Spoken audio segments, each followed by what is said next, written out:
Hey everyone, it's Ross. The following is an actual play of Shadowdark RPG. We welcome you to sit in with us and listen to our adventures. As with all of our actual plays, it's not a performance.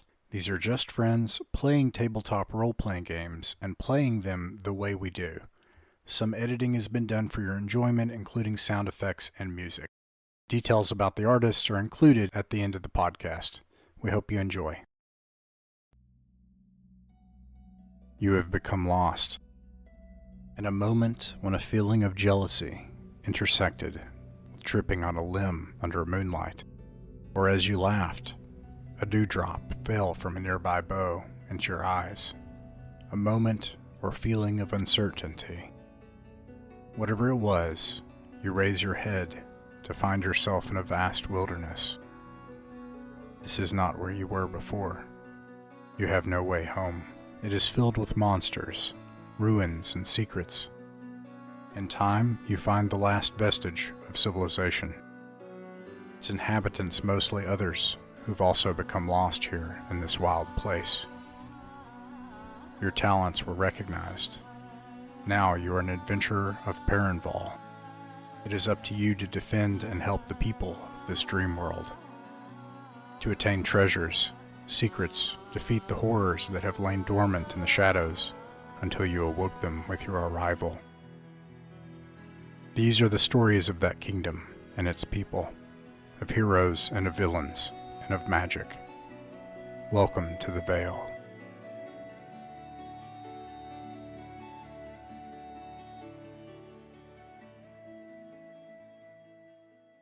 As usual, I have a D4 here. Let's see who do the recap. I got a 2, Edward. What happened last time? Well, last time we, as a party, went down into the. How far should I backtrack? Maybe because you all had just gone down. So after you went down and dealt with the frog statue, I think that was the first thing. Mm-hmm. Okay. All right. So we entered the underground tunnels from after we got into the abandoned keep. When we entered the tunnels, we found a frog statue with a fly that log tied a rope to and moved the fly. We realized that the frog followed the fly and opened up whatever portcullis was on, in the direction that he was facing. One to the south, one to the north. When we moved it a second time, let me backtrack. We opened the south passage and went down and discovered some sort of Cthulhu-esque flesh monster down there that demanded a pound of flesh in order to get a key. We're not sure what the key goes to. It is now in our possession. But we also spun the frog around to the north and opened up that passage before we made any decisions. When we went north, we found 3 tunnels, one that led left, right, and center. And a cultist came down the hall. Now I'm a little confused now. Did we hit did we grab the cultist before the rat thing?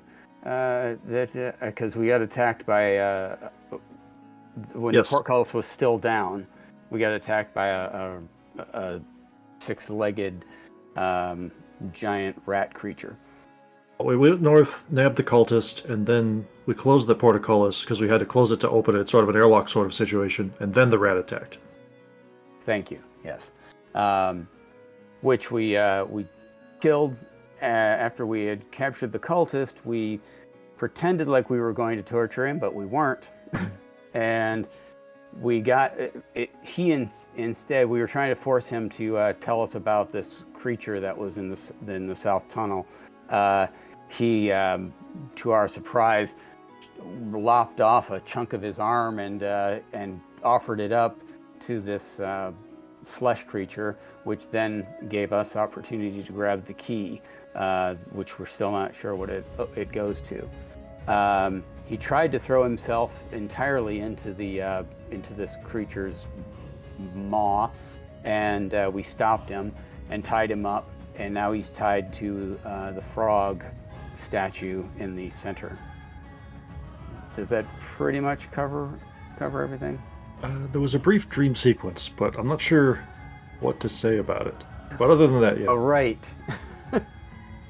We found these runes on the wall, and my character rolled a 20 and managed to sort of decrypt them, which sort of sent him on a very brief spirit journey into a vision of a room covered and surrounded by lava. And when he came back, he had managed to just pull a chunk of flesh off of the wall, which had been rock, and then transmuted to flesh in his hand. So we can now activate, I suppose, the Elder God anytime we want. I'm not totally sure what use that might have, but possibly something. Right, yes, thank you. And the other part I left out was we did get a couple of characters knocked out when we turned the frog one too many times. It set off a trap with knockout gas. Yeah, and then you all also investigated the southern hallway that went beyond the meat pond, the flesh pond, and you of course, yes. Fought the frog people there in a narrow hallway and stairs that go down into a room of alcoves, and those stairs continue on. It just keeps going down, and then that corridor also alternately goes on at the same level, and that's where you are right now. Now I remembered what I was going to say, what I was going to ask, which is the XP goals. So currently I have that you last time accomplished, and no, I have an updated one from last time. So just as a reminder, determine if the missing people in the underground are in the underground complex, 10 experience points. Investigate the Toad Chief, 5 experience points. Find the key slot, 15 experience points. Determine if the keep connects to the underground, 10 experience points. Anybody want to add any? That's some, at least something to chew 3 on there. solid goals. I think another one we could add is if this flesh pit is connected to these missing peoples. I think there may be something here. Now, I'm thinking about this. We have missing peoples, a flesh pit, and frog people. Maybe this cult is taking people and stealing their flesh and turning them into frog people. I don't know.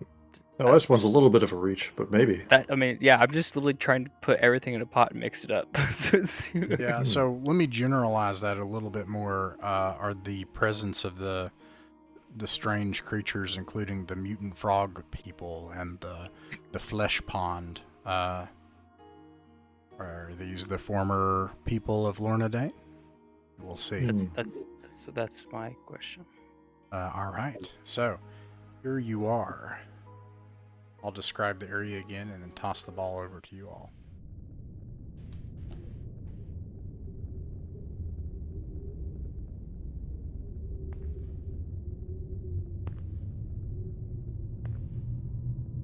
It was about a 10-foot wide corridor. It became a stone corridor continuing on relative, to the west, continued on straight ahead. And you encountered in a very narrow staircase, stone stairs that led down into a room with alcoves, these mutant toad people. And they attacked you, and you slew them all. I think some people are missing some spells now. Can't remember if anybody's missing any hit points. But you also have one under your thrall. I think it's under Jubal's thrall. So you have one toad person who has declared that he must leave and rejoin his people. He assumes that you are allies of his people. All right, and then so top of the round, Rex. What do you think? I think we should see if we can convince this fellow to come along with us in order to ascertain the nature of this threat that he's convinced exists. So he needs more information before he can run to actually warn them of it. Let's say. Let's tell him. All right. Well, he is charmed, so Jubal does this like burping, puking kind of sound, punctuated in places to form syllables. They do Beautiful that back. language. It's beautiful. Yes, it's a romance language. They do it back and forth for a moment, and of course he agrees because you're his friends, and it is for the good of his people after all. So you have a toad person that's following you around. Siebert, where do you think you all ought to go?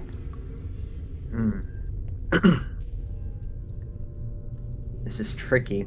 It's nice to have the extra webbed hands, but at the same time, as we kind of dig deeper into this catacomb filled with toads, I think we're all kind of wondering, how valuable is it to be here? I don't know. I'll pick somebody at random. Durek, I mean, what do you think? Well, I think we have a decision to make, clearly. I wouldn't recommend that we go further down these stairs and towards, the catacombs, which seem to be where the frog people seem to be living. I would vote for either going back north to the other portcullis, or if we get to the top of the stairs and go left, and I would like to maybe investigate down that way a little further as well. I'd be cool with either of those options. What to keep in mind is we have someone down here who is allied to us that knows the area. We can just ask them what's down here, like what's down this chamber, what's down this way, what's in the catacombs over here. Do you do Fair that? enough. Yeah, that's a great idea. Jubal, ask him if this connects to any other people, or if this is just like all your frog people's territory. They croak back and forth for a moment, and the toad man raises his webbed toad hands and points back the way you came, and then points behind him, gestures behind him a little bit, and then Jubal turns around and he says, he apparently has been here for so long he no longer remembers. However, he does say that in this direction is the sacred and holy mission of his people. Their sacred temple, his chieftain. The ancient place that they have guarded for untold eons. And Jubal indicates that in those untold eons, this toad man has probably never left that place.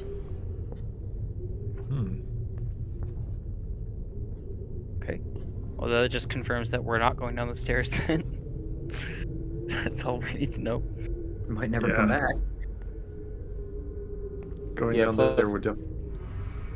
there would definitely only do that when we are ready to confront the other toads, which we probably oughtn't. Like, that's just not really necessarily strictly our business, at least until we have enough guys to deal with it. If we want to make them stop disappearing adventurers,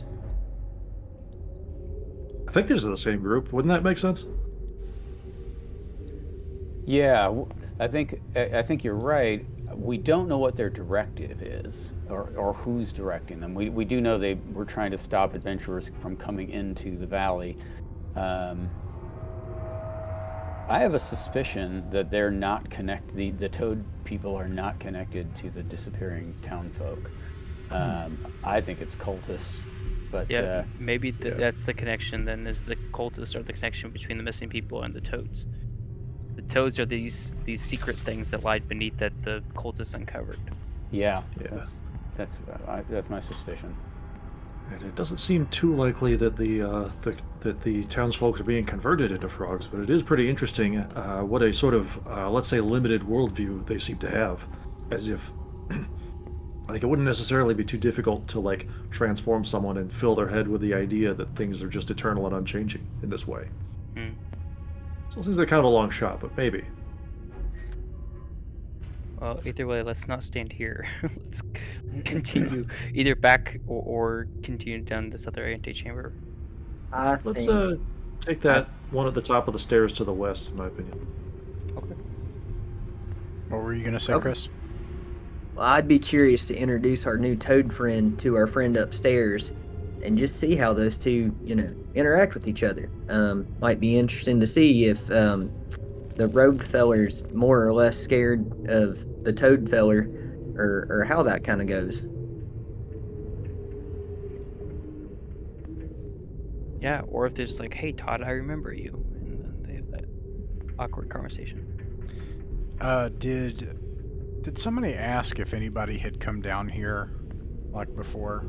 I think Yeah, somebody we asked asked that to the frogman at like in the ambush, like because we asked if anybody else had came through his territory, and then he gloated about murdering 12 adventurers. Yeah, and I think somebody That asked was that of the toad people here, didn't they? Somebody, I think. Am I wrong? I can't remember. I'm sorry. the gloating of the 12. The gloating about killing 12 adventurers was way back in the first session, the first toad that we met. Right. Yeah. Yeah, I don't believe anyone asked this Okay, guy. my bad. But I think we should.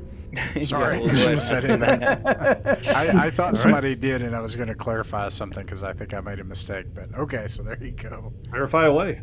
Yes. Okay. Verify you're So not mistaken. they croak back and forth for a time, and some rounds pass.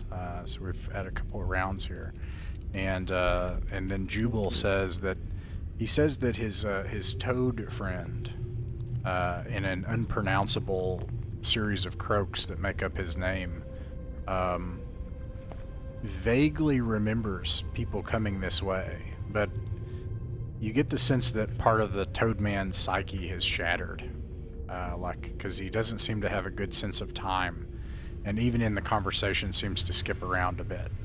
But that either some great group of people once came here, and then he thinks for a moment. He wonders. He speaks in the first person. Jubal notices that he speaks in the first person as if he was the group that came here, and then he says, wait, no, just recently a group came here. They were slain by the guardians of the tomb. They were unworthy. Rex is certainly confused by this and wonders if Jubal is misunderstanding the language somehow, because that sort of skipping around is a very, very curious state of affairs. Jubal admits that he might be. Hmm. Okay, so let's see. Oh, better than I could speak it.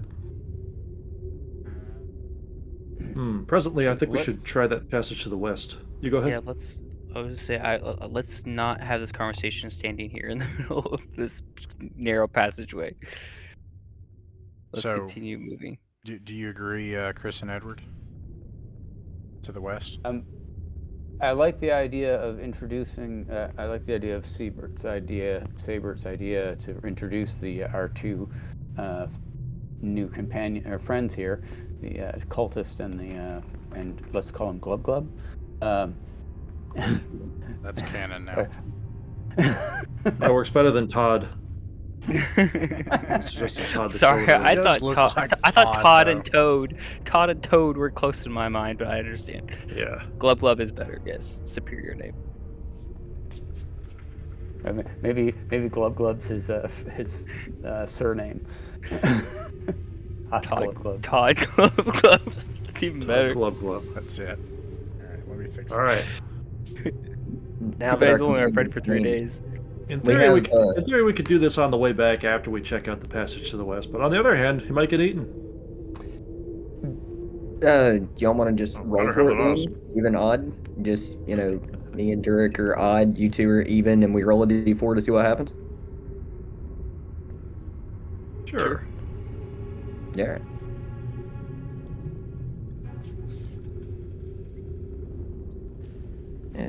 Dice, D4. Derek, I said we're odd, right? We are odd. Awesome. All right, Evens. to the passage. We just want to peek. That's all we need. All right, then let's do it. Onward, forward. And since I have jinxed us, I am now paying close attention to the ceiling in case something's about to drop down and eat our toad friend before we can ask him anything else. Oh, do you send also- the toad friend a little bit ahead? Is that... Do I need to recast, or does Siebert rather need to recast light on Blossom? Because that should still be active from last session, but I don't Good know how much question. time it has. So Who has my the timer? light is out. The timer has like no time left, and yeah, that's expired. And then the spell itself, I failed. So I think we lit nice. a torch when it failed, but I don't know. We I have did. a lantern. We have a lantern lit That's what it was. currently. Okay, yeah, I fired up my last thing of oil. When it's gone, it's gone. I don't remember exactly how many minutes from the end of the session I fired that up, though.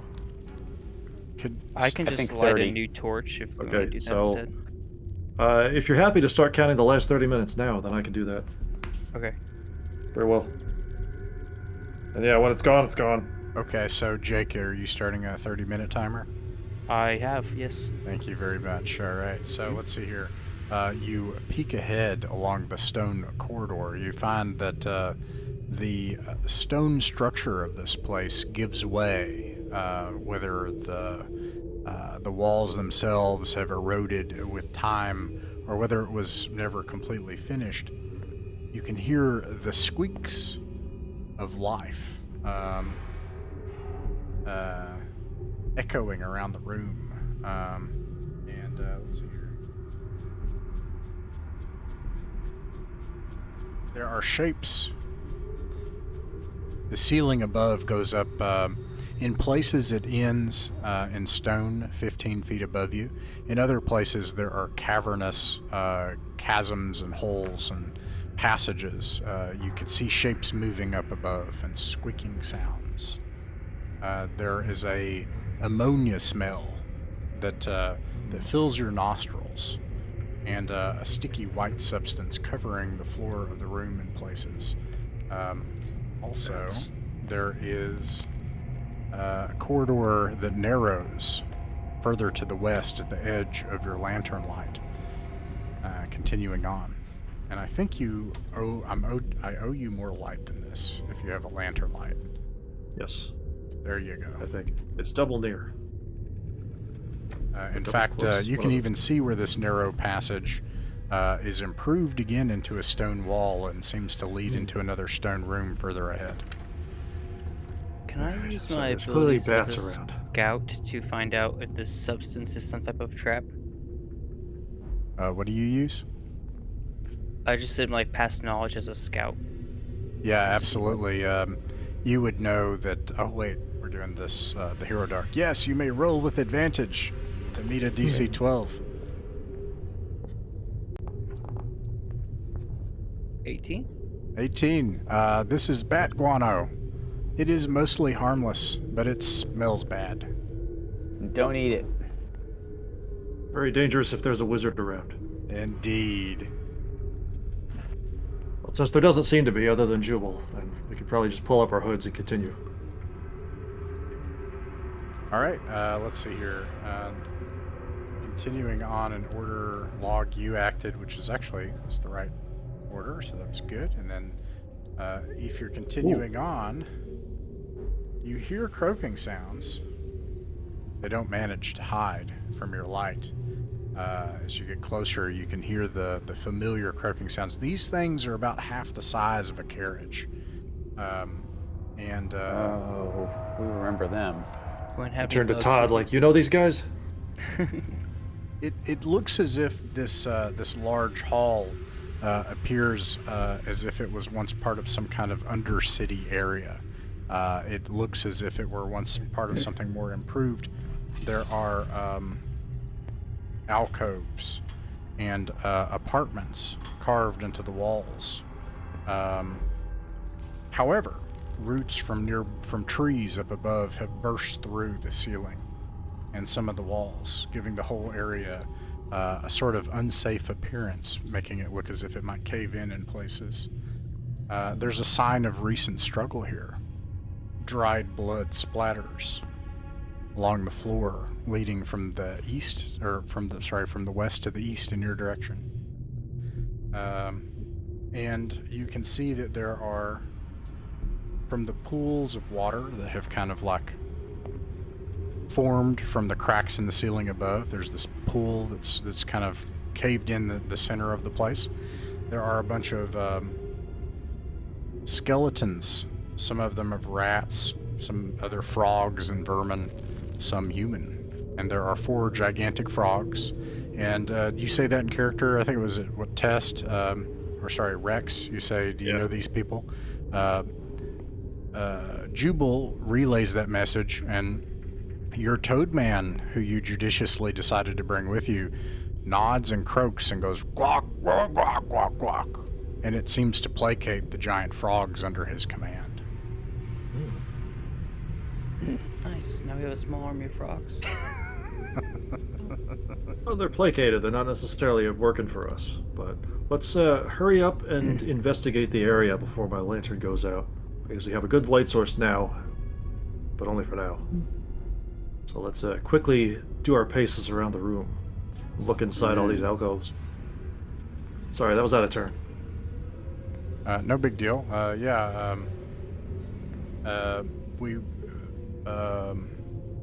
Let's see. Durek, what do you do when you come into the room?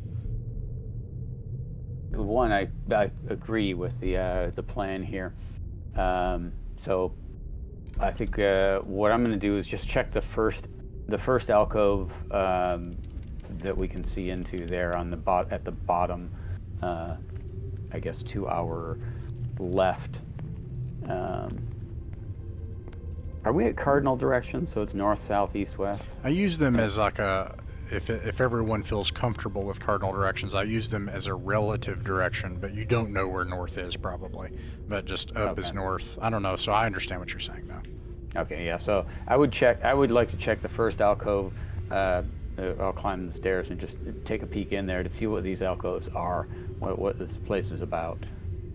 Okay, you move into the alcoves. You can see, not depicted here on this map, these alcoves lead into stone-hewn apartments and various buildings to the left and right. It looks like it may have even in the past housed small marketplaces. This was once a place that was lively. All of that has been stripped away. You don't see any indication that they labyrinth their way deeper, though. These are all kind of like apartment and store fronts. Others have, so. Wonder if this was a kobold colony or possibly dwarves. Speaking of Rex, what do you? Oh, go ahead. Sorry. I was just going to say, or it is the ancient city of these frog folks. Could be. Could be both. This is truly old. It could be one then the other. Yes. Rex, what do you do when you all come in here? We're already searching each of these alcoves apartments, right? Yeah. So, Durek searched both of them, and if you want, has relayed that information that they're old apartments and marketplaces, and and they don't seem to lead any deeper. Don't seem to have any treasure in them. Well, if that is wrapped up, let's continue farther to what we think is west. All right. What about? Actually, I have a better idea. Let's investigate inside the pond, see if there's anything interesting in there, since the toads rather have been placated. Okay. See if there's anything cool in there. It looks like muck and just muck has kind of pooled into the center of the room, drained to the base of the floor. It's perhaps, the floor itself is actually caved here. It gives off an absolutely unholy smell. All right, on second thought, let's not dive into that. And there are 4 giant half-carriage-sized frogs sitting among the bones of people. You notice the signs of struggle, the blood along the edges of the water on the west side. It's clear that there was some kind of fight, a scuffle here. Do any of the people-shaped bones look recent? No. Okay. Well, if there's anything that I could anything that catches my eye that might be worth kind of rolling up my sleeve and scooping around, then I look for that. But otherwise, let's just move on and let's not make an absolute mess of ourselves. I don't want to catch any disease. Sure, since you're a ranger, you can make a wisdom check with advantage. Okay, give me just a sec.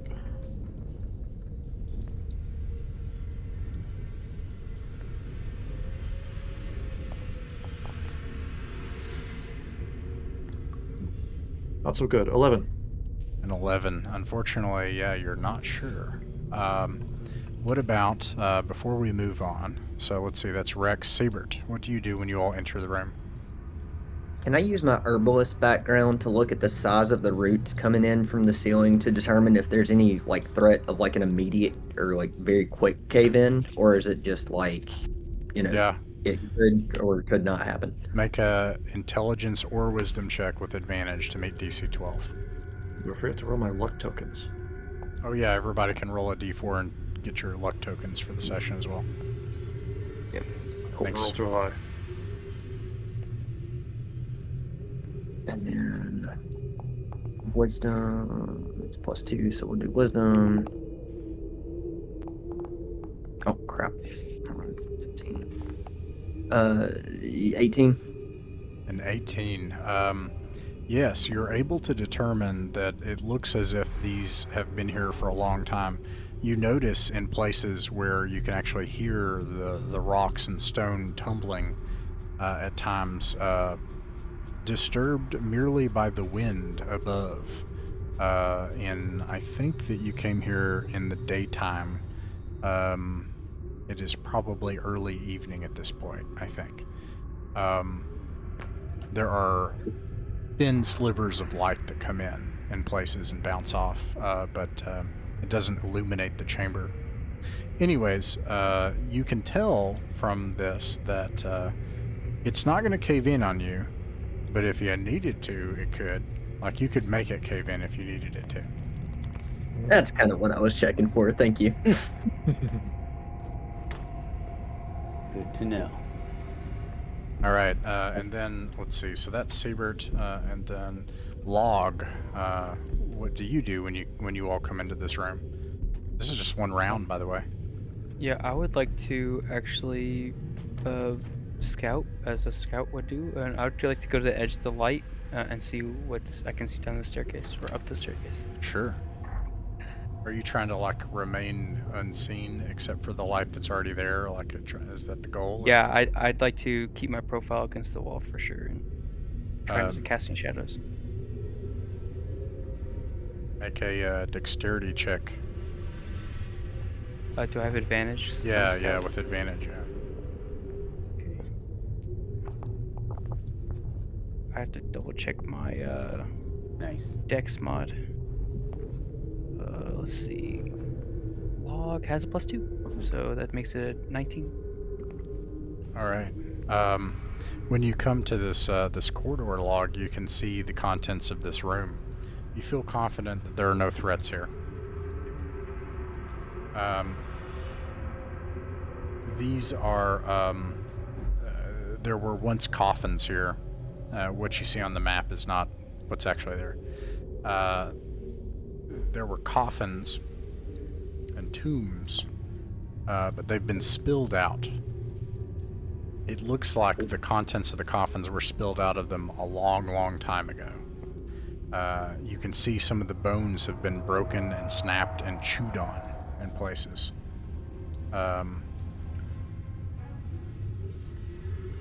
More strangely than that, the bones have then been separated by type. Some bones, like skulls, have been piled together. Arms have been put in another pile, and legs and pelvises in another pile. Each pile is about 10 feet high. You can see that they're quite old. Some of them have the tattered remains of their belongings still cling to portions of their bones in places. You can Deeply also unsettling.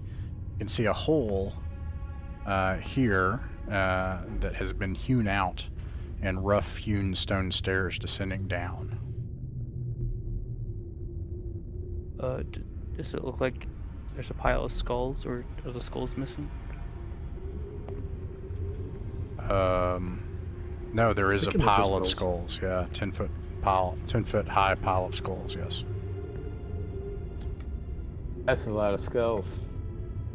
I would probably turn to Siebert and ask if they know of any rite or ritual that would be this, or if this is something as bizarre as these other creatures down here.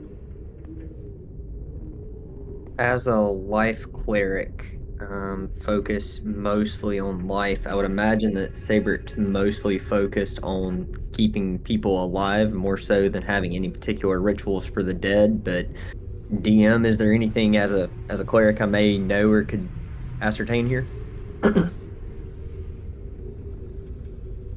Yeah, you can make a wisdom check or an intelligence check at advantage. If I don't give a number, it's always going to be DC 12. If I give a number, it's because it's going to be higher, usually. All right, yeah, 17. Okay, a 17. There are a few things that, and you wouldn't have had to have rolled to know this. This is an abomination. This is about it. Any one of you would, or Siebert in particular, who you're from the Forgotten Realms, right? Yeah. Yeah. This would make you, the character, as uncomfortable as you, the player. Like, this is not what you do with bones. That's not right. So it has to be some sort of being of chaos. Yeah. From what I found out from the cultist about the burning one, would whatever kind of ritual or sorting or plan that's getting done here coincide with that cultist's faith? Probably not. In the Forgotten Realms, that's what they would call lawful evil, a devil. Now, people here just know it as chaos. You know, they don't have all of these pretentious taxonomies that you Forgotten Realmers have. But, this demon is a thing of intellect and design, not barbarism. Log, I'll be honest, I ain't ever seen nothing quite like this. This is twisted even for evil, and this is awful evil is what this is. It's just wrong. So surely we could unsort them. I'd rather not touch them if you don't mind, because based on the munchy flesh thing back there and the stinky pool, I don't want to piss anything off down here. But if it's wrong, we should I fix agree. It seems that there's some sort of maybe a bone collector of some sort at work here. Some evil presence that would do this to bodies.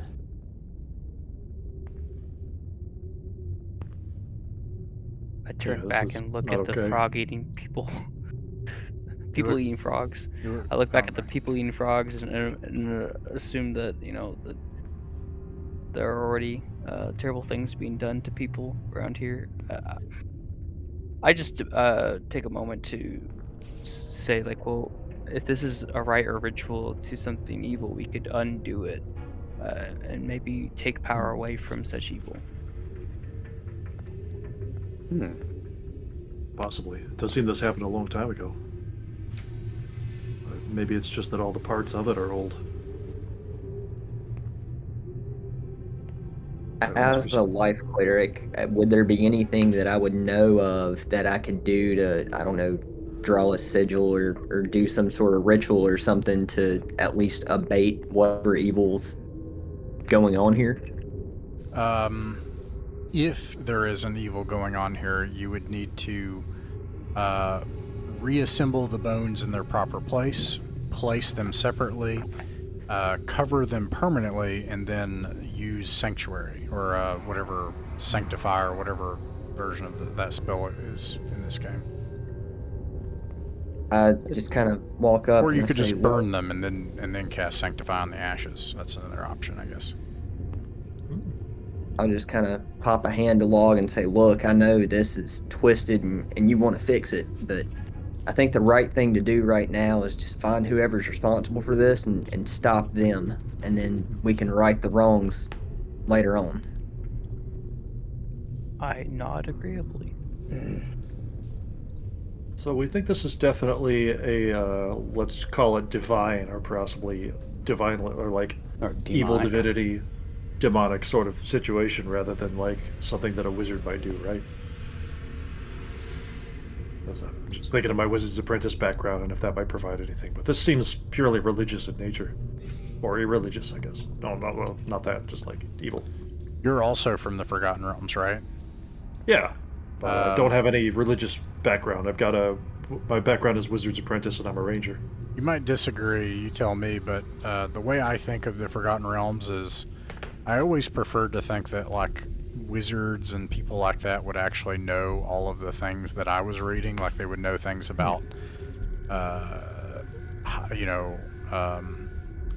lower planes and upper planes, and we know that because of all the second edition stuff, right? So, to me, when you look at this, it would be clear to you that this is a thing of the planes, not of the weave.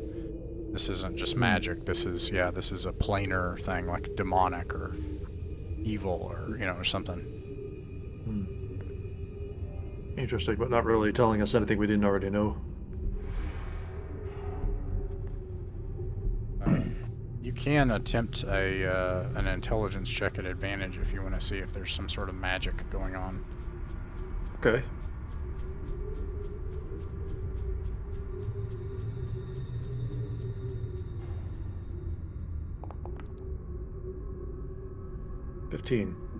A 15. You feel fairly confident that there's not any kind of magic or ritual or a spell or anything like that going on. These things have been this way for a very long time.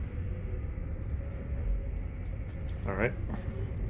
I guess I convey that, just like, yeah, this is definitely something to call upon a planar entity rather than something of its own arcane arrangement. Well, we can't fix the problem right now, and then let's move on. Yeah. Let's go check out this area over here. Sounds Maybe. like burning the bodies might work, but we don't have the tools to burn bone. And we're burning candlelight. Yeah. All right. Agreed. So Before we leave this area, though, can we see what's on the other side of that room? If we walk up those stairs or down those stairs, just to sort of, is it descending? So if we walk down into that room a little bit, can we get a where all the bones are? Can we see if there are exits from that room? Sure. That'll take another round to go down there and back. It'll be far by that point. Do you want to take a round to do that? I say so. Yeah, I just want to see what we're looking at before we go into the next area. Yeah, you can see that these this roughly hewn hole. It's probably about 5.5 feet tall and 4 feet wide, and it spirals narrowly down into the dark. We're not going down there. Not until we have more oil. Right? We gotta go back to town and buy a bunch of oil. Yeah, and maybe some bodies. All right. Locke raises an eyebrow. A lot of oil to burn the bodies. Jubal is croaking. You get the sense that Jubal's trying to hush this frogman who keeps making noise and keeps croaking. When you get trying to say? Jubal says, he just keeps asking what we're doing, and I tell him not to worry, that we're friends, and that we're going to find the intruders and defend the sacred mission that he keeps talking about. We have to know more. totally. Can we ask him? Do all of these passages lead to his people? The same back and forth occurs between the thing and Jubal then relays. He says no, only the place that he pointed to before leads deeper into the sacred temple. Okay. And he also says that he hasn't really been out into these areas, and that some of his brethren have been sent as scouts or toadmasters, or a raiding party, but for the most part his people stay in the sacred temple where their mission is. And when you make it to this hallway, you can see that it terminates in a very about a 10-foot wide spiraling staircase, tightly winding its way up. Could be interesting.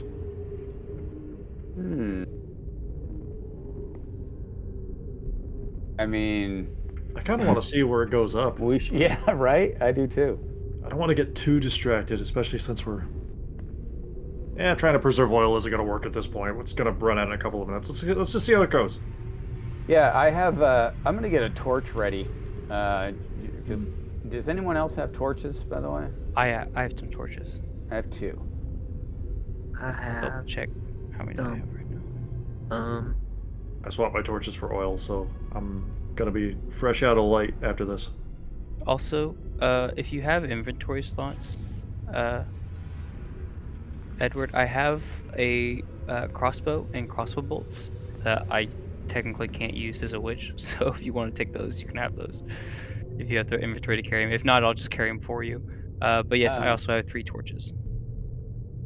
I do have the inventory slots. I'm pretty sure. Let me check real quick. But I've got a lot. I think. Yeah, I've got. Like a I got a bonus lot. slot. I could. Yeah, 'cause I got 17 slots. I'm only using 8. Okay. So yeah, you can I'll take those. Just crossbow and 20 bolts. Thank you. I'll put that in my pack. Or Yeah, sling the Log crossbow in my holds pack. it like incorrectly by the hilt, and he's like, "Yeah, I don't really know how to operate this thing." Yeah, I'm not really good with these either. I like to get up close and personal. Well, useful if we fight something that's unreachable. Yeah. I'll Okay, so keep it around. Might be handy. for Sabert and Log, do you all concur? Do you want to investigate this spiral staircase and go up? It's going up. Yeah, it might go to the keep. So yeah. All right. Yeah, every route this has to the surface is worth investigating. Mhm. Only psychopaths build stairways like this as we start spinning upwards. Log and Rex, please roll a wisdom check with advantage. All right. I'm glad I had advantage on that. It's a 14 for me. 19. You see something like gently move above you in the dark around the corner. What's that? And then you hear a clicking sound in the dark above. The hell was that? I'd definitely like to light a torch right now. All right.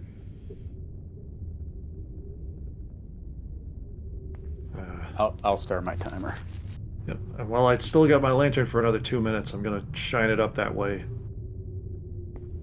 You shine it up that way, and immediately, like as you hold it up, you see something descend right into the light.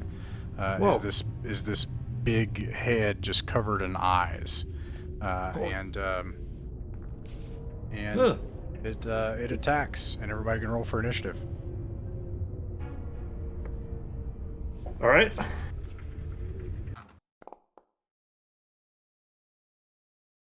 At 21. Let me know if anybody beats a 21. Nope. Nope. I rolled like crap again, but that's a 5. Oh, I didn't roll mine yet. Ooh, we're gonna have to re-roll. 7.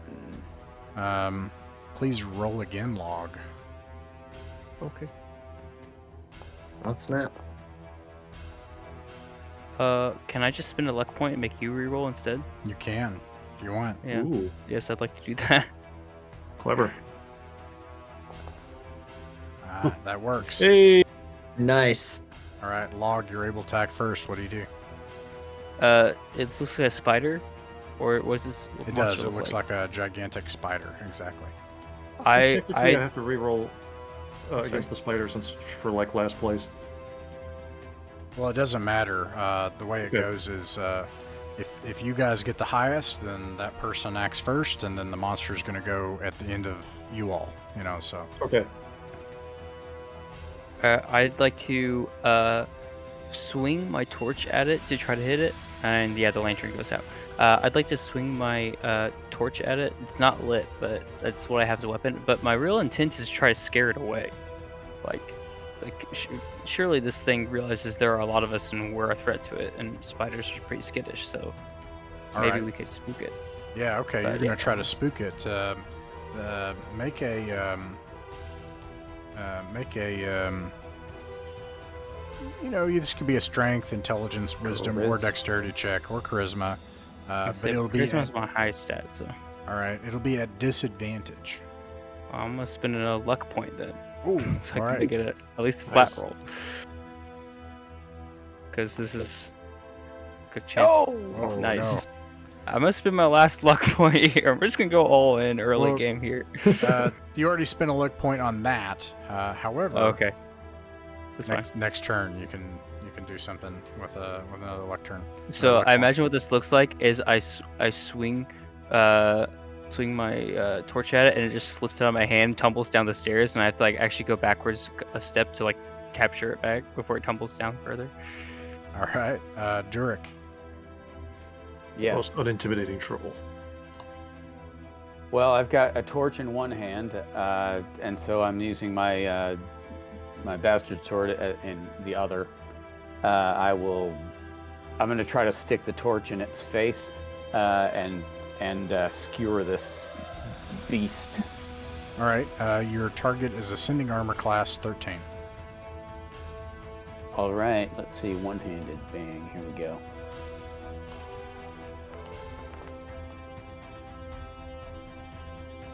It's 19 19 with for. 4 damage. All right. It squeals in pain and rears back as you stab it in the face. Let's see. Next is Rex. Back to hell, foul beast! I'm just gonna do a pretty straightforward, take a step back, shoot it with my bow. All right. That'll be a normal dex roll, I guess. Yep. Your target is 13. Yeah. Oh, well, that'll be with a +1 because of my ability. So I'll just manually add that. Bam. 18. All right. Roll for damage. I also discovered we were reading the book. Tell me if I'm wrong, Edward. 3.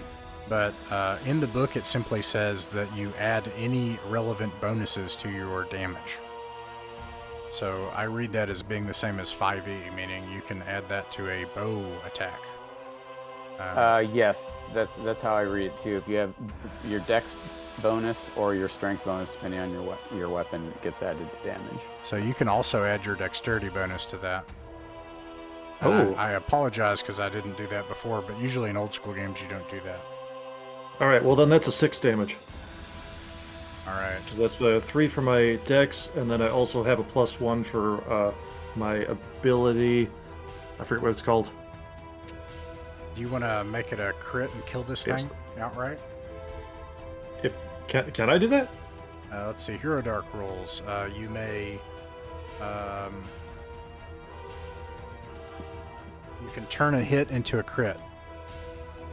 Using a luck point, or what? Yeah, it takes a luck token. Sure. Crack. All right. Yeah. Yeah, you strike this thing after Durek drives a blade up under its head. You strike it right in the center mass of its head, and it shivers and curls up around Durek's blade, and then slides off of it, leaving a bunch of green, sticky ichor on your blade, Durek. Excellent. Nice shot, Rex. Oh, thanks. Good work. Hold it still for me. Before the group gets too excited,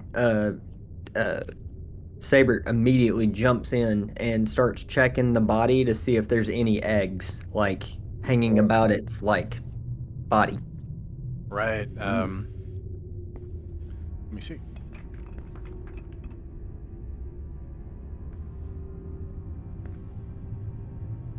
Have y'all ever killed a wolf spider? Like, I don't mess with that, okay?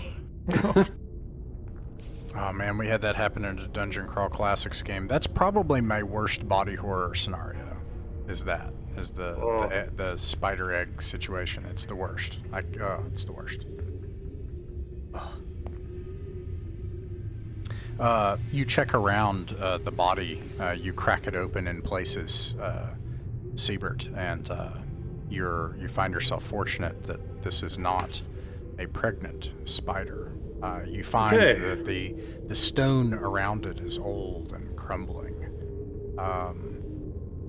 And this was all fashioned as if by a madman. Whoever said that was correct, because it appears almost like an inverted tower in its style. It has an almost M.C. Escher appearance to it. You can see the cobwebs around you above. But otherwise, thick dust lay about everything. That's the only thing you see here.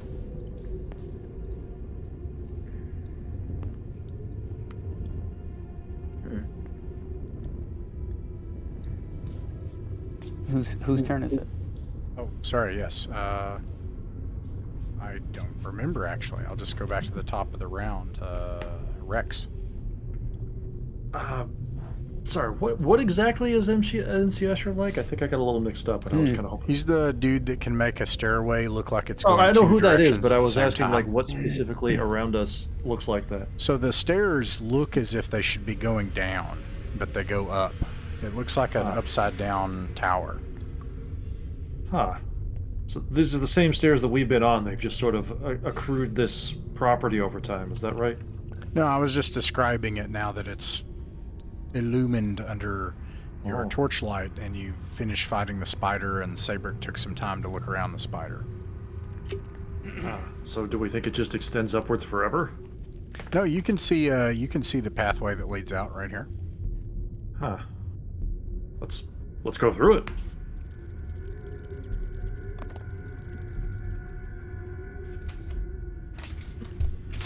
What is this? Bunkhouse or a tomb. One of the two.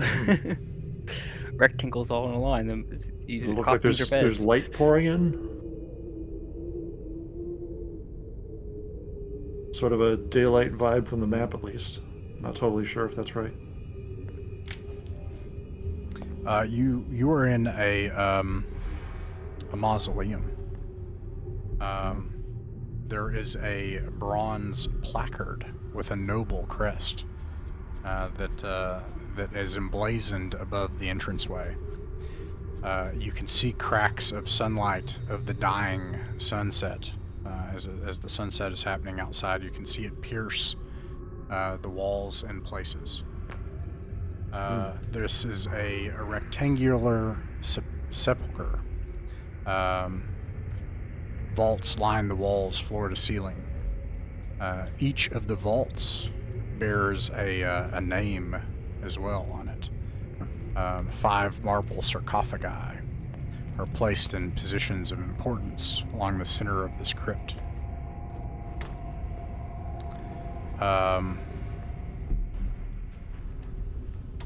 Yeah.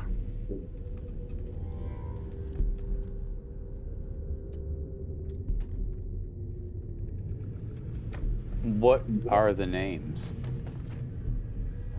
I'm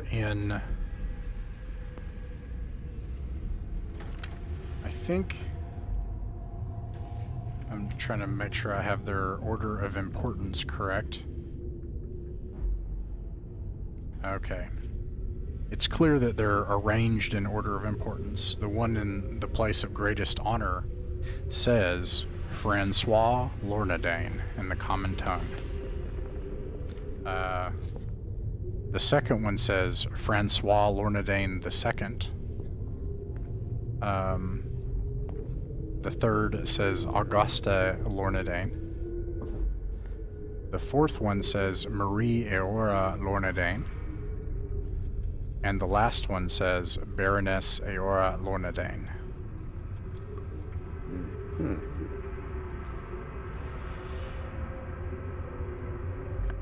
Well, it seems we've come into the family crypt. Yeah, of the barony. I'd say we're pretty lucky. Looks like folks are dying to get in over here. Oh. Oh.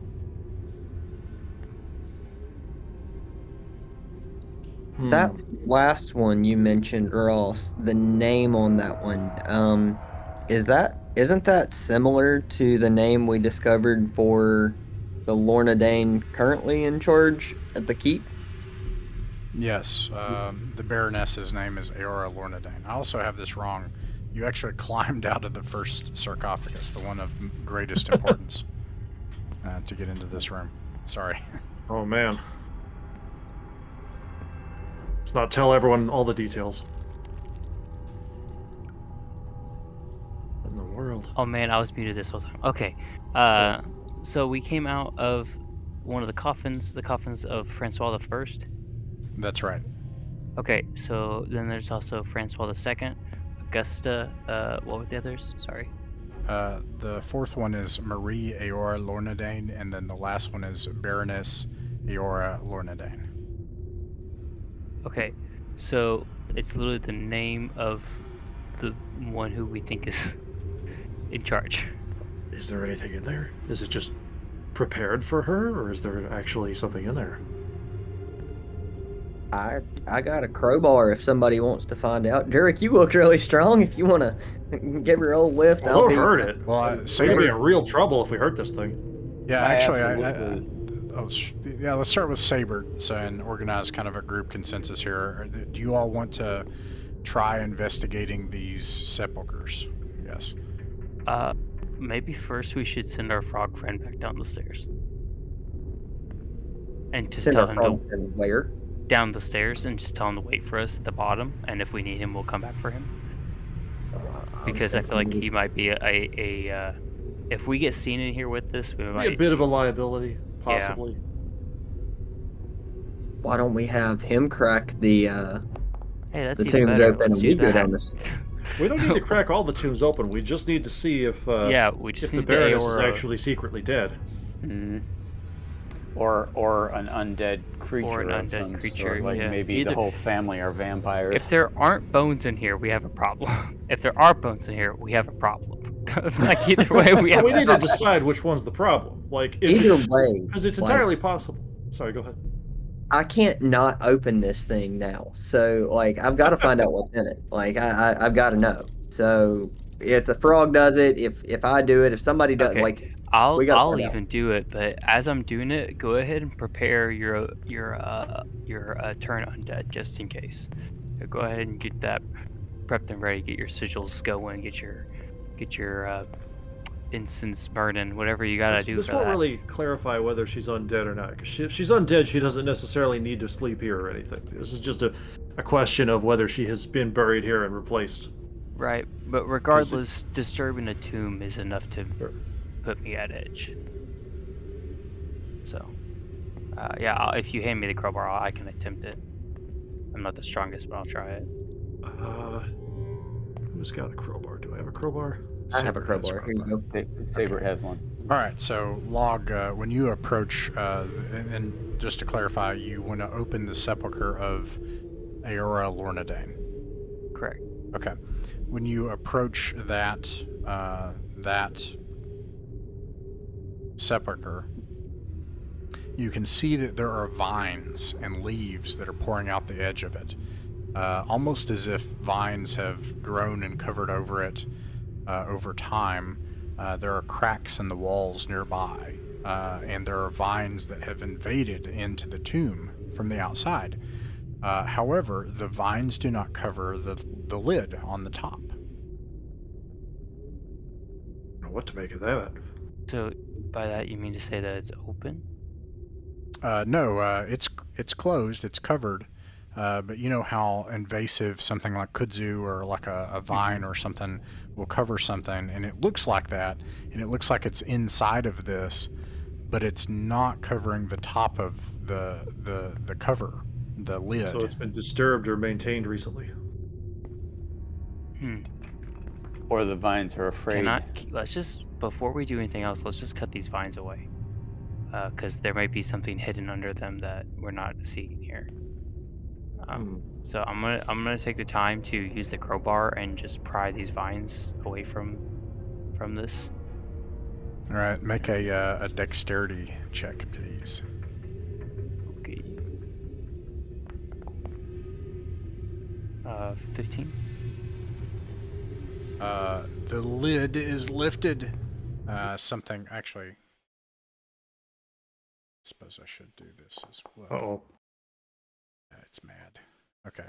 The lid is lifted, and from the vines, and the vines try to grab hold of the crowbar, but it fails, and you're able to get back. And you can see this happen as something claws its way out, having made its nest inside of what would otherwise be an empty sepulcher. It looks like a mixture of like tentacle-like roots, like a green tentacle-like roots, and then a bunch of bushy leaves covering this creature. And it rises up out of the sepulcher, and you can roll for initiative.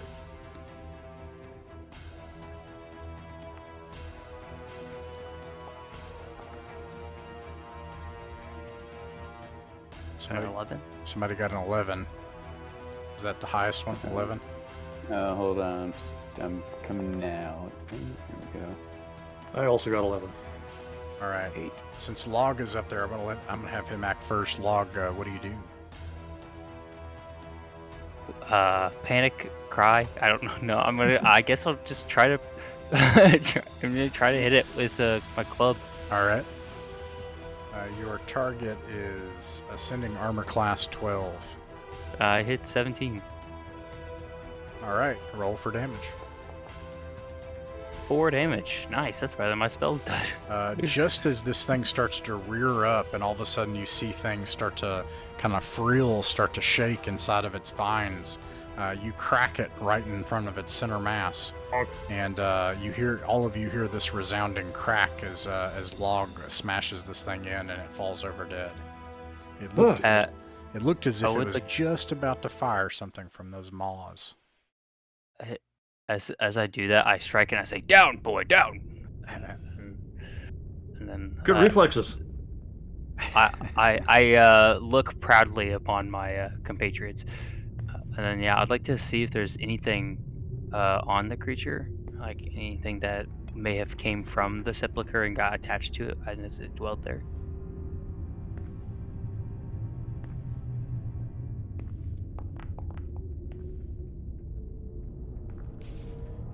Okay. You find nothing of value here. Let me make sure. Yeah, you find nothing of value here. This thing, as it rears up and you cracked it, it just like slumped over outside of the sepulcher with the lid open. It's clear to you that this thing came in from the outside, found a cozy home, and waited here. And that's where it was living. And you killed it, and this was an empty tomb. It is empty. No one has ever been not laid expecting in at all. We had thoughts about what if there were bones, and if there were bones, but nobody planned for this one. Right. So it makes me think, like, maybe this is just planned for her in her. I think this is just prepared for her, and nobody's been in here in years. Do any of the other tombs have another those? one? I don't know about that. The other ones are going to have actual, like, important people in them. Well, not all of them, because one of them was a staircase, right? So... That's true. We have technically already disturbed one, but that one came pre-disturbed. That's not on us. Does it look like the same craftsman might have made all of these tombs? Like, are they all crafted similarly? Yeah, they all look similar. Yes. Do any more have the same tangle of vines leading into them? No. Okay. Let's leave the other ones alone because enough graves have been disturbed. in this area already. Can we put the lid back on? Good idea. In which case, we're actually putting it back in a better place than it was before. Yeah, we've improved it. Does everyone agree that you don't want to search the other sarcophagi? I don't think we should. That's too disrespectful. I'm gonna say, is there an exit from this room? Yes, it's not depicted here, but it's to the south, and there is an exit. I do see something to the south. Yeah, we could at least open that and let some sunlight in, if nothing else, and some fresh air. Or I guess moonlight at this point, but... It's full of plant monsters. Sunlight's what got us into this problem. Yeah, or at least look out and see what we can see out there. We see where we are. Yeah. All right, yeah, I vote we open the door.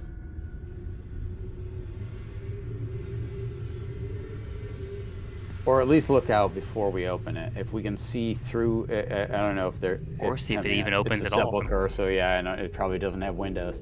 Yeah, we don't have visibility. Let's just open her up. At this point, the sneakier we look, the more guilty it'll seem if somebody does see us. Let's just be like, whoa, we're here from underground.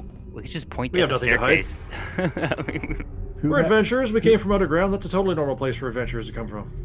Who has the torch? I do. Sure. Okay.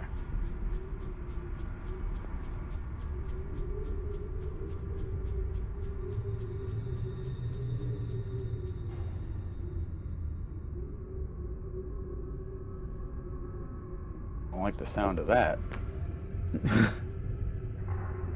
Did you say interesting? So that's when you gotta be really scared, is when he says, interesting. That is scary when Ross says that. You're right. All right. If he says fascinating, then we're doomed. Here you go. It is dark outside at this point.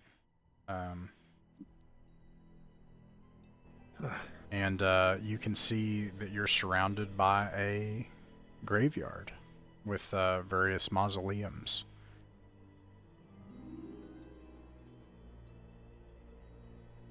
Rex is gonna climb a tree and see if he can, a tree or a fence or a building, and see if we can find where in the barony we are.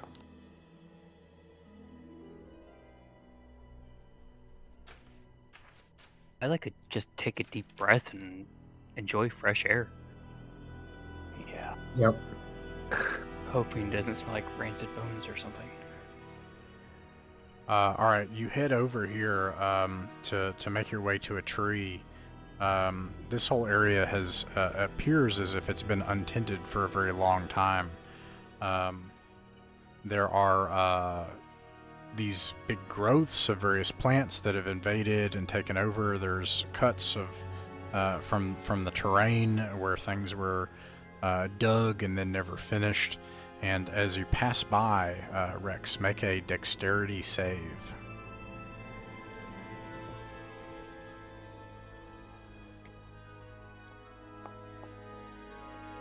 "13."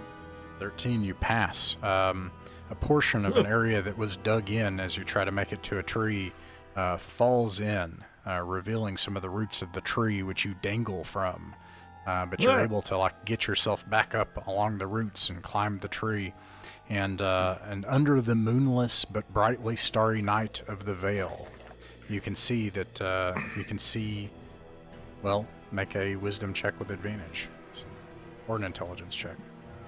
Okay, I'll do intelligence then. Got slightly better advantage. We crushed those frogs. 14. Nice. Yeah, did you send the frog back? I forgot to... We did. Okay. Alright. You are... Let me change the lighting Why here. didn't just crush him? I mean, he's not a good guy, but that's a bad way to go. Worst case scenario, we could have just pushed him down the stairs, made him go back home. I think these frog guys are just... I don't think they're really all that bad, personally. They have killed a lot of people. Yeah, they're under some directive, I think, to defend. They probably. Well, maybe they're just poor. Maybe they're just evilly led rather than evil themselves. But or just good soldiers following orders. Following Well, that's the bad whole thing. orders. They're all hopped up on something. What's curious about them is how they seem to have such a narrow concept of where they are and what they're doing and what time it is. Speaking of that, what did my intelligence check reveal? The map. This is where you boy. are. You see a cemetery around you, Oh. concealed by copses of trees, forming hedges all around it. But outside from the cemetery, you can see the road just a third or a quarter of a mile to the north. And you can even see the outline in the darkness of the old stone tower. Mm-hmm. Well, the stone tower is a little to the left of where you pinged, I think. How do you ping? What's the button Sorry for that? about that. You just hold the left mouse button down. You're right, it's right there. Oh, okay. No need to apologize, just checking. Confirming. Orienteering. Alright, well, it's Okay. dark. Might be time to turn in. Well, maybe not, because we did leave a guy tied up. We probably shouldn't just leave him there overnight. It's okay. We can go back and we can bring him food, and that should cheer him up. Let's put him in the jail cell. But not that jail cell. The one next to it. You want to go back down there and get him? Yeah. I mean, let's go back to the tower where I left my rope. We can just scoot our way back up there. Oh yeah, he's in the surface. He's near the isn't he? entrance. Yeah, we can get there very Yeah. easily. Okay, yeah, Well, I agree. Though. Relatively easily. I would like to propose an idea. Sure. Since we see sort of the direction that we've ended up from where we started, and we surmise that the north of the three forks, the middle fork, if we were to go back that direction. So let me summarize like this. How about we go back down the stairs, through the way back through the way we came, back to where the frog is, open up that gate, and take the north, rather than go up and out the tower and say, all right, we're done for the evening, let's go back to town. Continue north after getting the guy's robes, which we would of course give to Sabert, who I think is the only one who looks human amongst us, right? And then and head north. I think that we should still investigate where that cultist came from. I suspect that it comes up in the inner keep, and that's where we're going to find our main objective.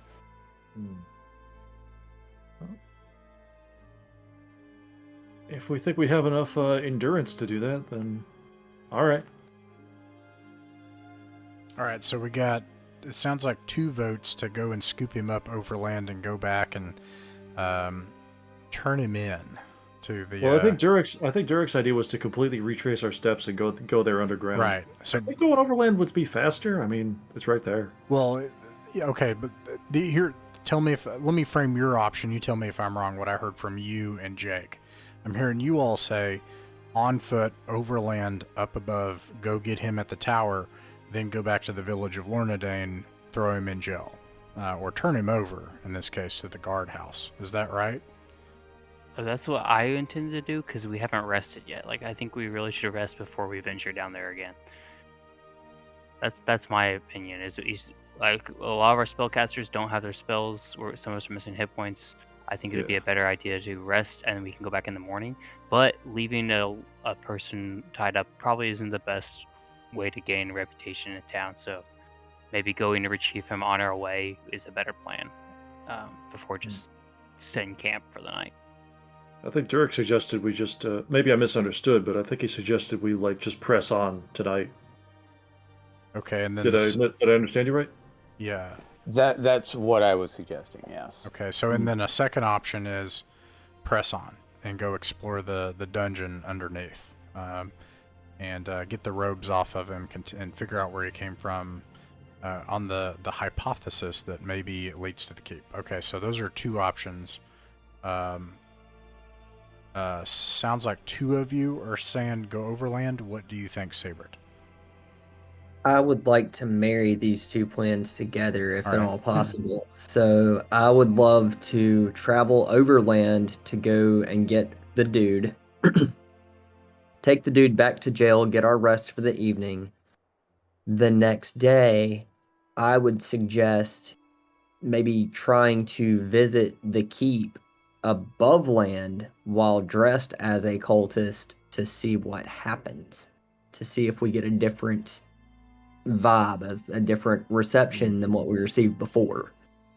Now they have seen you before, Mm, so I think it yeah, would that's- be. Recognize your face. That's That's fair. dangerous.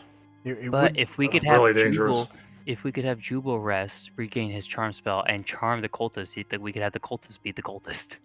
Could Now, be. see, that's pretty bright. That is actually a really good How idea. do... I'm not actually totally sure how spell recovery works. I gotta look that up again, because Jubal's got like one that he crit failed. And when does he get that back? He had something bad happen to it, so he has to do something. I'll glance at it real quick. Here. Okay. Well, all right. Let's not focus on that part for now. So it sounds like most people are leaning towards try to get an early night and tackle it in the morning. I will go along with you guys if that's if that's what the group's decision is, for sure. Could we I buy some more oil? caution.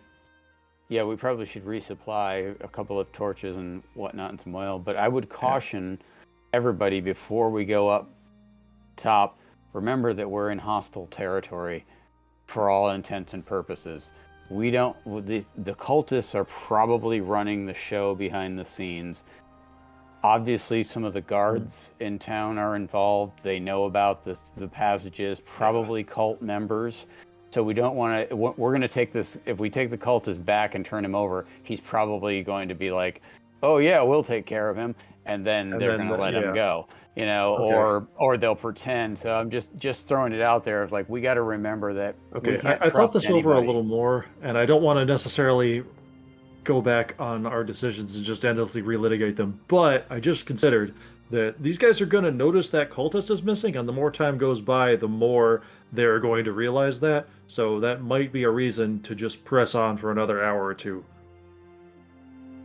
And just see if we can crack this thing open while we still have some element of surprise. That's actually really smart. Quite Okay. catastrophically, for clarification, Jubal rolled a nat 1 on Detect Magic, and he Really? got Mind Wound, which now prevents him for a week of game time from casting it again. Okay, Ah. understood. But that was only detect magic. He's still got his charm spell. Yeah, if Yeah. he rests. He lost If it, he but rests. needs to rest, yeah. Yeah. I think I think that it's defensible to just try pressing on before they realize what's happened to the cultists, because at that point they're gonna, go like emergency mode, like, oh crap, we've been found out. But they don't necessarily know they've been found out yet. Yes, and also, I would say, I can't remember. Did Jubal lose his charm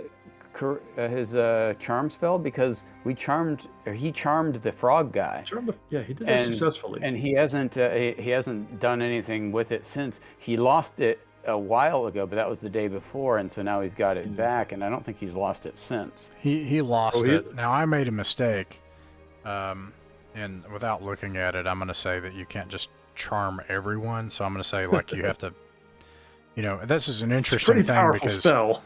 in original D&D, you have maximum number of retainers based on charisma, so it's, to me, an easy solution to that, but in this case, I'm just going to rule right now, unless you know of somewhere in the book, Edward, where it says this.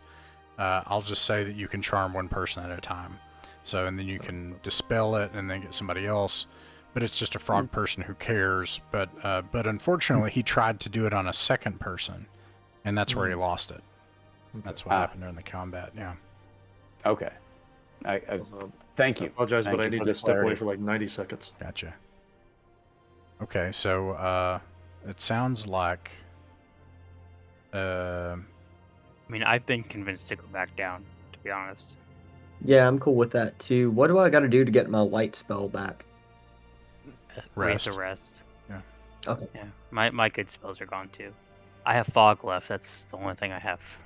That's your best spell. Jubal has sleep. Sure. I have fog, and then I have my oak, ash, and thorn. Those are my 2 spells remaining. I mean, if you guys feel, I now I'm backtracking. I mean, after I've convinced everyone to go back down, if you guys feel like we're really like outgunned by not having these spells, and that we shouldn't press on, like I don't want to, force us into danger that you think we're not prepared for. Well, either way, it sounds like you all need to deal with this cultist. So, do you do it overland or do you do it underground? That's the first question. I don't like our path back from here, I'll be honest. I think getting to the tower and then going down from there is different. Because going back through, I mean, I guess we do have our frog ally, but I'm definitely worried about passing through those toads again. I really don't want to get near those toads or any of the frog guy stuff.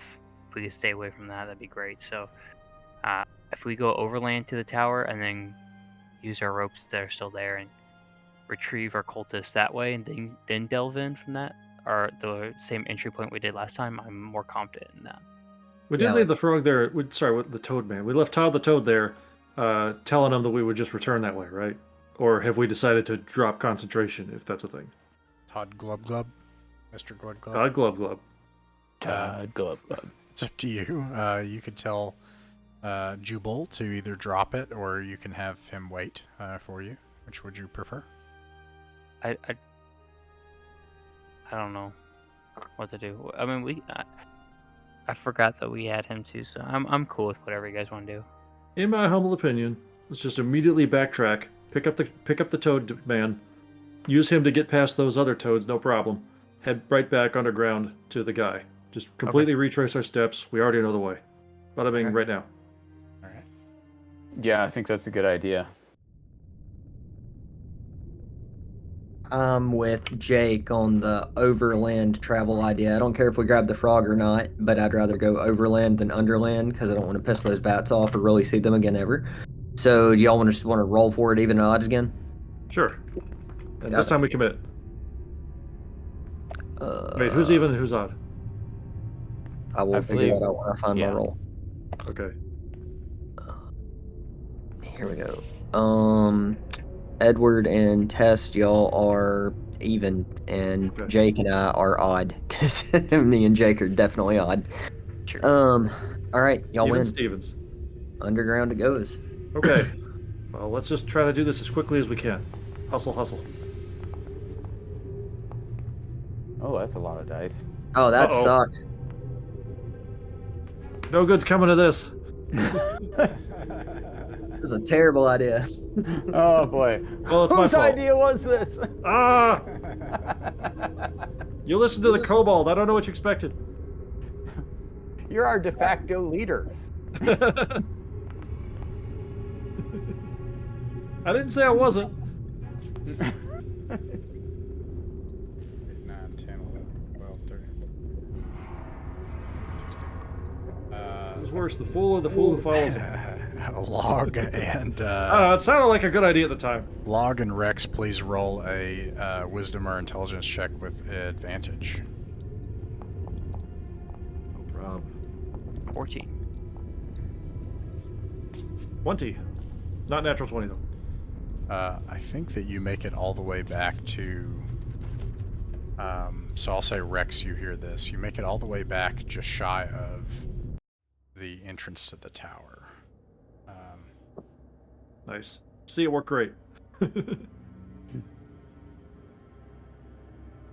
like this far, and then you hear skittering, slimy, scraping noises just beyond this portcullis ahead of you.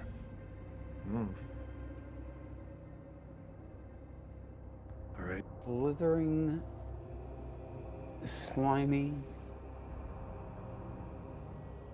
Get her in. He's Are we describing able my to brother, tell- but I don't know what he has to do with the situation.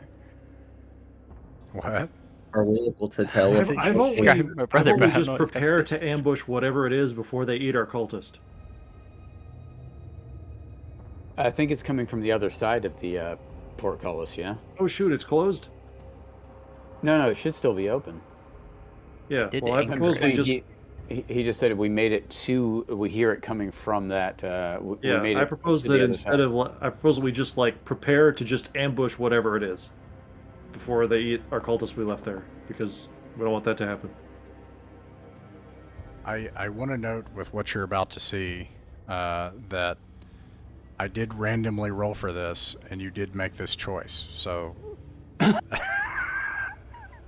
none of this is a design that I had or anything. Okay. So we have Yep. one vote to like rush in and try to save the cultist. What about everybody else? What do we see inside there? We don't see yet, but I saw the name on the thing that just got rolled, and it's not going to be pretty. Hmm. But I stick with my vote. Let's try to rush in and save them if possible. Let's just try to focus on tactically ambushing the monsters, if that is a thing that we can do. That would mean climbing up those stairs and getting to the frog room, right? Can we Where the just cultist is fire our tied? crossbow through there though? Through Yeah. the portcullis? Yeah, I mean, Well, the portcullis is open. Yes. What I think is the problem, though, with that is that by doing so, we're going to put ourselves into a kill zone going up into that chamber. If there are multiple combatants, which sounds like there are, we would be better served to stay where we are. Yeah, just wait it and out. let them I think. come down to us where we can ambush them as they're coming down the stairs. The cultist, sorry, buddy, I didn't know you. Well, if I'm outvoted, I'll go with that. But my opinion is my opinion is that we still just kind of rush in and just try to take them by surprise. I'm not sure if surprise rounds are like a thing that we could accomplish. as but you we'll as give it you a shot. guys discuss this for a while, Uh-oh. all of a sudden the scraping, slithering sounds grow louder, and this thing comes into view. Okay. And it rushes towards you. Roll for initiative. Yeah, roll for initiative, please. We need like a creepy sounding combat. What do we got here? Oh my god, I'm rolling like garbage constantly. All right. Did anybody beat a 20? I had a 13. I'm gonna spend my last luck I point, make you re-roll that. All right. Good sir. I think I still got 2 luck tokens. I got a 20. Gosh dang it! Son of a monkey. It Alright, rushes. guess we lose this one. Rushes forward to attack. I assume that you have a marching order, and you probably put your big guy up front. Probably, with yeah. the Toad Man. Make a lot of sense. Bring it. So yeah, it rushes to attack Durek. It gets 2 attacks.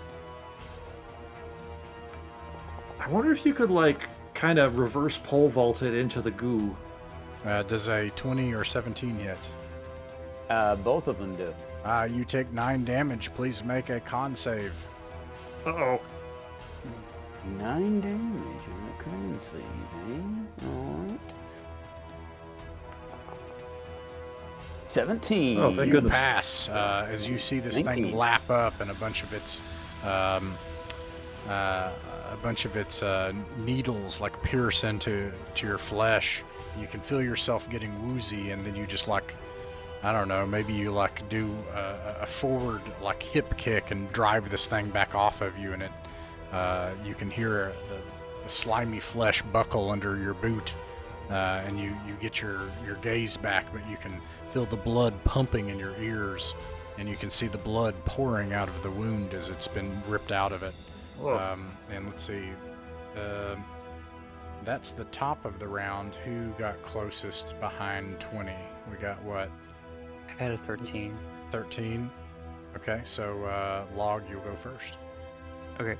I would like to use Blossom to flutter around and distract the creature while I use my rope, and I would like to try to like in some way get a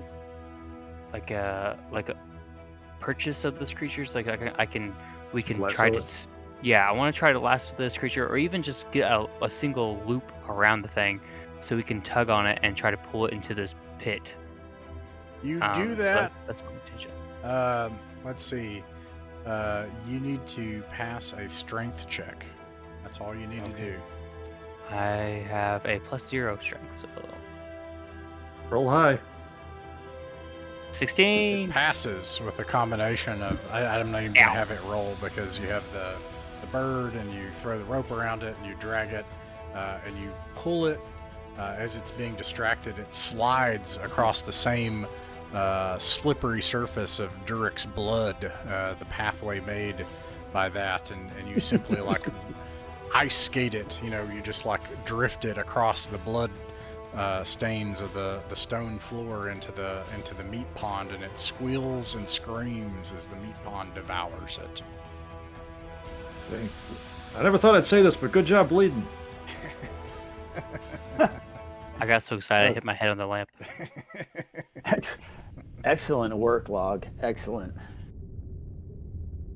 I will cast Cure Wounds on Durek, or try to at least. Nice. It's DC 11. I recapture Blossom and kiss her softly. Hey. Did that pass? Okay, yeah, so that's 2d6 healing. Ugh, Dang it. points. Oh, Sorry. man. Well, I'll take it. Oh, It'll at least stop the bleeding, I don't know where the round was. I think we were kind of off of it, so we'll just go back to the top here with Rex. Well, I said it rotates, so I'm gonna go to Sabert. Sabert, what do you think? What do we do next? Coming off of my Cure Boo-Boo, I kind of look forward into the room ahead to try to see how much of a mess this creature might have made out of our cultist friend. Yeah, and by the way, if you take another round, you can cast it again, so long as you don't lose it. Now, it takes a round, right? So, which means time passes, which means monsters, but if other people are doing things and you want to try to do that again, you can do it as much as you want. It's kind of wild. But meanwhile, everybody goes up, you find a headless cultist. I can't really imagine a different outcome from that thing appearing and coming through and having a free snack, so... Oh. Yeah. Fellas, Go ahead. he was an evil cultist and a sack of shit. Grab his clothes. All right. Well, we did let him go. We let him go from this mortal suffering. I'm just gonna pretend I didn't hear that. All right, you grab the clothes off of him. And Should we feed his body to that pit too, just so that he's not left here in indecency and headless? And So, 2 data points on that, right? 2 data points. Number 1, I will award no chaos points for that. Number 2, I'm okay with it, but if anyone's uncomfortable with that, you can do something else if you have a better idea. It seemed to be what he wanted. It's what he would have wanted. It's so true. weird. It's so And it covers our It's track. how I would have wanted it. Yeah, but I agree. Yeah, there's really not a good answer, is there? Like at this point, so right. you throw him in the meat pond. it's The a garbage terrible- disposal. I'm not gonna pretend that went how I wanted it. I'm just gonna accept the L. Just gonna accept the loss and just try to move on. Try to do better next time. we still have this key that we got from that pit too, so we need to find out where that goes. Yes. Hopefully, it'll reveal itself when we go north. Now, fellas, we do have another decision now that we've come back. We're here at the frog spot. Can we call it the frog spot? Yeah. With the statue. We could, if you guys have changed your mind, I'm less enthusiastic now that I'm bleeding about going forward. If we wanted to pop up from here to take the stairs to get up to the tower, call it a night, get some rest, come back and investigate. Now that we don't have to explain the cultist, we can just be quiet, and the townsfolk will never be the wiser. So we could just get a good night's sleep and come back and investigate the north we could even go into the jail if we wanted to, as a route to get back into the catacombs. Let's just take that route tomorrow to get back in here, and just let them know that we don't believe them, and we're not even making a thing of it. Just like, morning, time to use your secret. Tip of the hat. All right, using your secret. Totally not a secret. We know everything. Yeah, we That's don't. a horrible idea. I hate everything about that idea personally. I definitely don't want to draw that much attention to ourselves, or walk in with manhood larger than the kobold swinging it. So yeah, I think that's a little too aggressive of an idea. I think It's that worked for us before. Well, first thing is, do you want to continue exploring, or do you want to make your way back to the village of Lornedain? village tonight would be the plan, and then we can decide how brazen we feel in the morning. What do you guys think? I'm agree. feeling a little less confident than I was before after all that. So yeah, I think I'm willing to go with everybody and just kind of tap out. Yeah, I'm feeling that way too. I'm down 7 hit points now. So. I tried, and it was made. Well, you can try again later, like when we're in the comfort of our hotel room.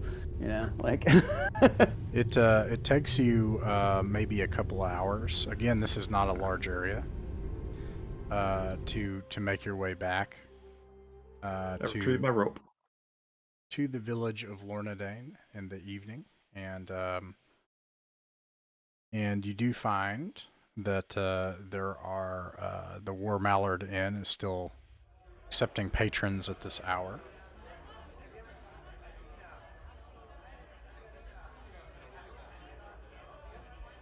You could probably talk me out of using the jail cell as a way back in, if you're set on that. Just to try to maintain the fiction. What is happening? Yeah, I would save some time. We could ask people around town if they know anything about the weird tapestry we saw hung. You know what I mean? Because we don't have to let them know that we know what's behind it. We could just ask questions like, "Hey, what's up with that tapestry hung in the cell? Why is that there? What's up with that?" And if no one knows, or like even knows that it exists, then we know that that's definitely a big red flag.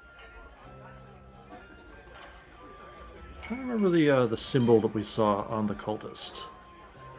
Like, or if I just made that up without realizing it. But he had I thought he had like a symbol of some creature or some deity on his person. I can't remember. The burning one. The burning one, yes. From the Everquiet.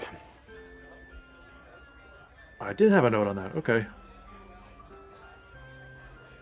There are 6 patrons here this evening.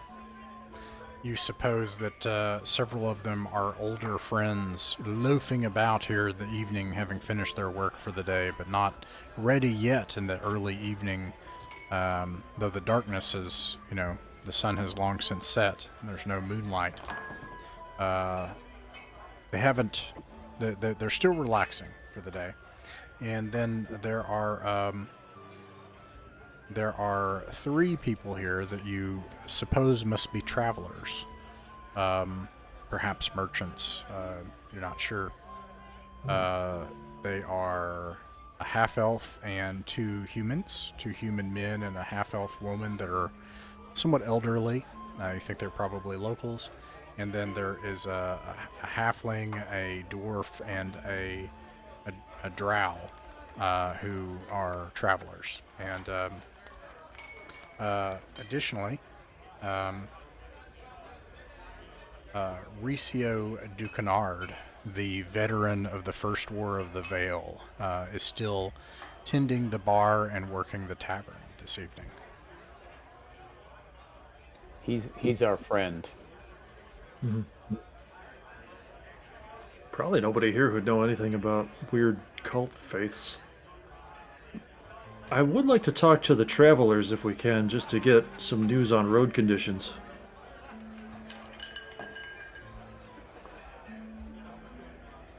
Okay. Idea. You go over and speak with the halfling and the drow and the dwarf. Rex Sure. does. What do you say? Yeah. Well, we've probably made it pretty clear that we've had a rough time of it, but I'm unharmed. So after we see to Durek getting healed up a little bit, or at least getting him the warm drink to sleep it off, I just kind of roll up to them, and say like, you seem to be from out of town as we are. We had a rough time getting here. How about yourselves? The dwarf, dressed in simple burlap and linen, he looks ancient, with long white curly hair and a billowing Santa Claus-like beard. He immediately starts with, "Oh God, you smell terrible," and the drow elbows him, and the halfling says, "I'm sorry, please take a seat. You do seem. Are you okay? Did something happen? Do you need some food?" We could certainly use some. We'll pay our way if we need to. We are adventurers. I kind of awkwardly fumble for my dagger, demonstrating this. We've been sent here with great difficulty to find what happened to your missing townfolk, and we've ventured into a catacomb beneath the barony, and it's been terrible. It's been awful. Had nothing but one misfortune after the next. As soon as you produce the dagger, their eyes just go wide, and they're like in awe, and like this would be like revealing that you're a member of this Navy SEALs or something. It's just like, oh my gosh. I was gonna go with the Backstreet Boys.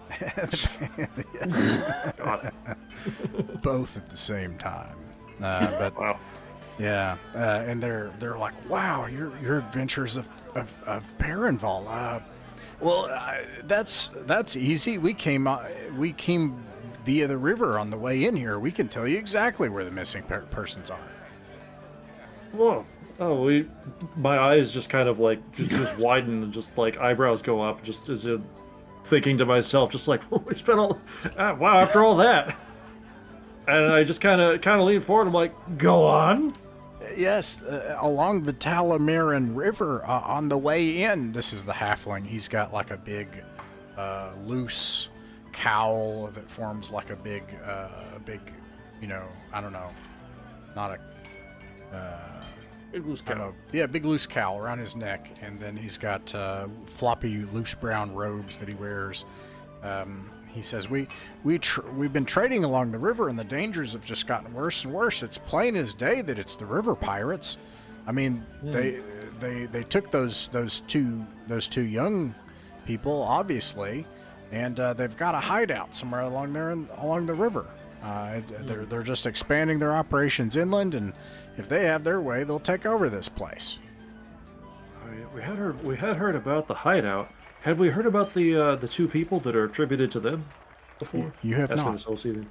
Oh, tell us more about the two people you heard captured. Did you see this with your own eyes? If not, who did you hear from?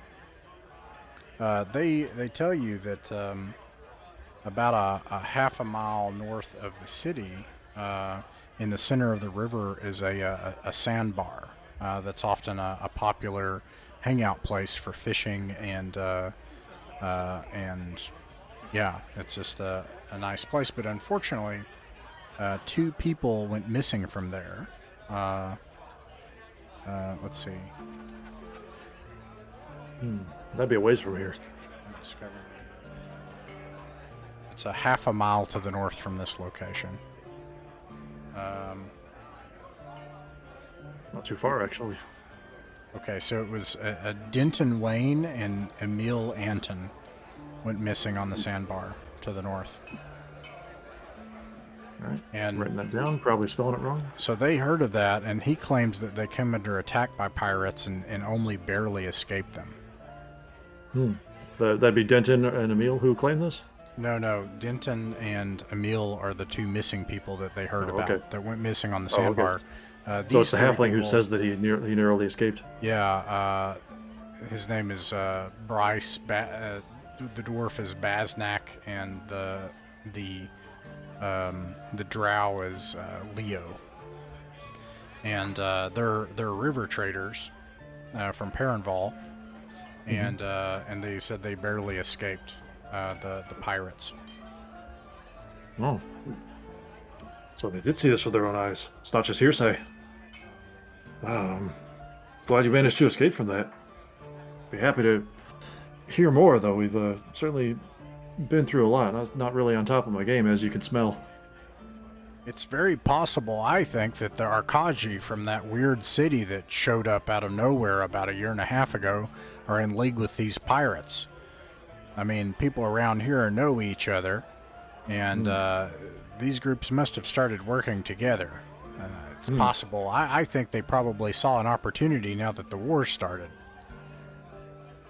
Do you think they had the look about them in terms of their style of dress and mannerisms? The Arkaji?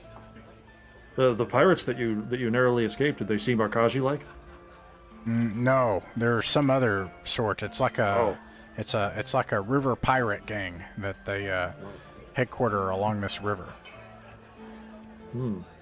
But you think they're in league? They must be, in order to be so bold. The certainly you have Baroness some still has her forces, after all. Many were committed to the war and went off to Perrinval City to enlist in Kriv's army, but she still has her forces, so for them to be so bold like this and to start kidnapping people, they must be acting in concert, I think. Secretly, I'm not fully convinced by that, but I nod along anyway, because I'm not going to dispute their claim, obviously. Does anybody else want to do anything other than talk to the or does anybody have any other questions for the three travelers? I'm going up to the bar where our pal is. I'd have to dig back through my notes to find his name. Ricio Ducanard as the... Ducanard, yes. The good Lord Ducanard. I'd like to belly up to the bar. Would somebody buy me a drink? I'm totally broke. I got you. Oh, appreciate that, Sabert. He immediately recognizes you. Durek, welcome back. Oh, you smell terrible, Durek. Oh, can we get a hot bath around here? Is that possible? Absolutely, but I have to charge you all this time for rooms for the night. You pay for the room, and the food, though, is paid for. You'll get hot baths and beds. Oh, sounds like exactly what I need after the day we've had. Yeah. Had a lot of fights and no loot. It's a bad day. It's just 1 gold piece, and you get very meager victuals the night before that's fresh and stale in the morning, and a free stay. Or not a free stay, but you get a room, for 1 gold piece. So. Okay. And that involves a bath? Yes. I've also got a little gold if we're running low. Yeah, Rex, could you spot me? I mean, Right. I hate to be such a mooch, but yeah. Nah, you've earned your keep as far as I'm concerned. So I've got 4 gold. I'll drop that down to 3. All right. So, what else at the bar with the 3 guests? Anybody else want to do anything before you turn in for the night? No? Sabert, what are you thinking? I'm thinking too much. Well, I'll also ask where we can buy some lamp oil. Yeah, we can get that in the morning. Yeah, we'll just cover that. The barkeep suggests that you should that there's a trade house ran by the barony from the Baroness's relative Michelle Sprague. It's called the Barony Trade and Loan is the trade house, and that's where you can buy things like that. Okay. While we're at the bar, I would imagine probably just kind of asking Ducanard. So, you recommended those catacombs, and somewhere that the missing folk might be. We just did a little bit of digging. I mean, how much You did you know did? about? Yeah, That's why we smell like this. Had a rough time there. It's terrible. Amazing. And what did you find? Oh. Let's see A here. lot of There's death. a. Let's see here. There's a. Gosh, how much of the. None of this is secret, right? Like. Maybe a little bit. What do you say, guys? Just kind of like. I say this in like pure hinted subtext among good friends, so to speak. I'm kind of treating it a little reserved because I'm kind of trying to see what he All right. gives us more than gives it what we give him. So I'm just going to reply. We found some death. Definitely. It ain't pretty down there. I mean, I start describing the carrion crawlers, and I hold my arms way out. Things of Yeah. that nature. that's Mention good. the horrible frogmen and the horrible muck that that more of the toads were crouched in, and mention the signs of some kind of cultist, but I'm very vague on the details there. Unbelievable. I had always heard legends of things that lived beneath those crypts under the old hill. That it had been there long ago, and that tower has existed long before the barony ever came to be. Oh, I believe it. It shows signs of being truly ancient. And beneath, even older. I'm gonna be honest. He just said that last time, right? I just want to check. I apologize. Yeah. Okay. He mentioned it was did, old. I yeah. don't remember these exact words. Yeah. Okay. So and he says if it's true what they say about Filthy Pete, I can't even imagine. Who's Filthy Pete? Nah, he's the See the sheriff? he was a blacksmith. But he's a drunk and a vagrant, and the sheriff thinks that it's possible maybe. Well, you see, he had a dispute going with the McGoverns, and The Governs. farmers, the McGoverns. That's the farmhouse out by the Disappeared old farmers. keep. actually, he he got kicked off one farmstead first of all, the McGoverns, and then he had a dispute with another farmstead, the McEwins. He couldn't pay his debt. And well, then the McEwins started to disappear, and their farmsteads sit vacant right now. So, some say that Filthy Pete did what some drunks do, and maybe he went there to that cemetery and made a deal with some foul thing. Or perhaps some sort of bog witch. But, you know, the McEwen estate it's vacant now. Maybe you'll find out something if you go and check that out. Oh, yeah. We meant to do that on our way back, but once we finished our tour in the catacombs, we just had to come straight back. It's just too much. Just to get the stench off of us. Yeah. But yeah, we that'd be a good place to look tomorrow. You Where know, can we find this Filthy Pete? no one knows. That's the other thing that leads people to think that Filthy Pete might have been part of the cause of all of this. Who he's working with, nobody knows either. But yes, Filthy Pete disappeared, and We'll ask him for a physical description. Yeah, I would say I'd like to ask him that too and see if it matches the description of the one cultist we've already met. it does not. And let me see. Yeah, he can describe Filthy Pete. It's worth a shot. I'd say props to the NPC name Filthy Pete.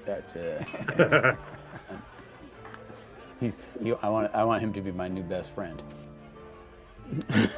Well, hey, we're filthy. Right. If Pete doesn't look like he did in his better days, after all these years of drink. Like when he was regular Pete. That's right. That's why they call him Filthy Pete. You know, he looks like he did live down there in those catacombs. That's one thing you'll know from him. You'll catch his stench before anything. Teeth rotten out of his head, eyes red and sunken, a look of madness like he's seen things. Old Filthy Pete had looked like that years before any of this had even happened. So Filthy Pete was known to go into the catacombs. So is that what he's suggesting to us? Sounds like it. I Certainly know- that he was in the vicinity of them. I never knew anything about that, but I'm just saying if he's the one that dragged people down there, I can't imagine.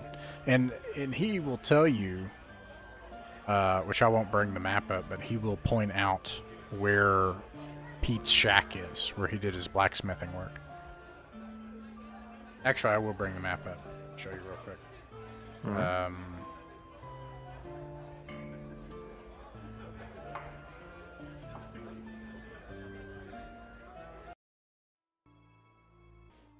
Alright. He points out that Filthy Pete's shack is like at the end of the road down here. Mm.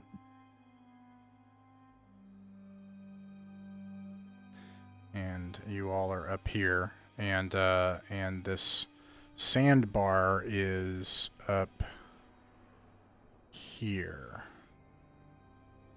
So, and that is where we will end the adventure for the night.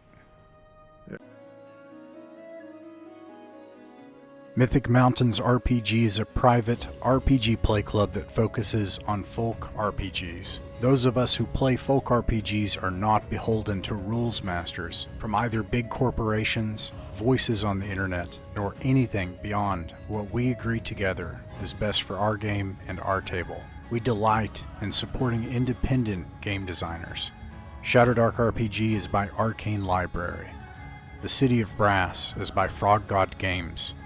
Music is by Miguel Johnson, Tabletop Audio, Michael Gelfie Studios, Kevin MacLeod from Incompetech, and Brunaville.